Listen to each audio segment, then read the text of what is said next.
How do the Iowa caucuses work? The caucuses do not work the same as a typical primary. For example, the caucuses are usually held in homes or smaller venues, where voters discuss the candidates, then make their choice. The results are tallied and sent into party headquarters.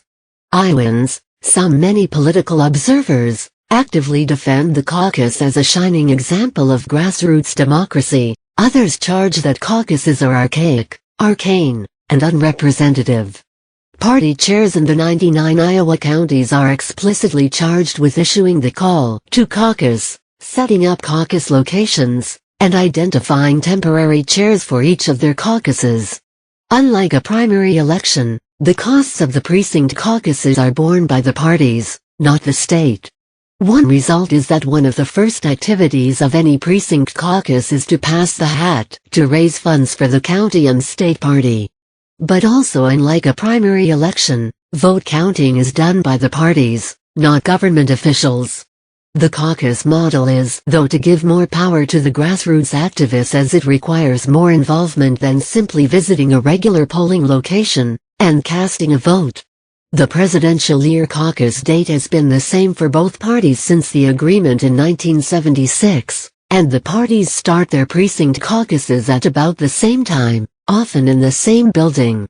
Voters sign in on pre-printed forms listing all registered party members in their precinct. Those who are not registered with the party may register at the door, so caucus participants need not be registered voters ahead of time. This is different from primary elections in most states, with the exception of those few that allow election day registration. But no one is allowed to participate without becoming a registered party member. Republican caucus procedure: the Republicans begin the presidential straw poll. In most precincts this will be carried out via paper ballot, the state party's preference, which may be simply torn pieces of paper or a more formal ballot prepared ahead of time by the temporary chair. Those in attendance are asked if anyone wishes to speak on behalf of a candidate. Speeches are usually short, and are of the type "Why I support candidate B and why you should too."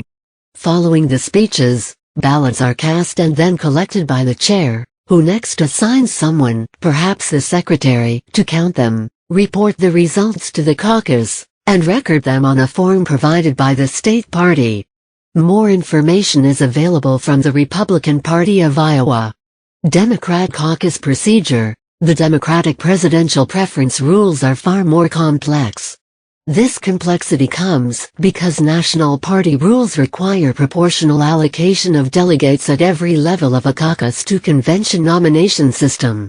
The viability threshold requirement adds to this complexity, but the system may well end up giving more candidates a chance and more voters a choice, and bring about more sincere voting. Party rules require that preference groups not be formed until half an hour after the caucus opens, so the time is usually filled by reading letters of greetings from elected officials, and passing the hat to raise money for the local and state parties. Once the appointed time arrives, things shift into gear. More information is available from the Iowa Democratic Party.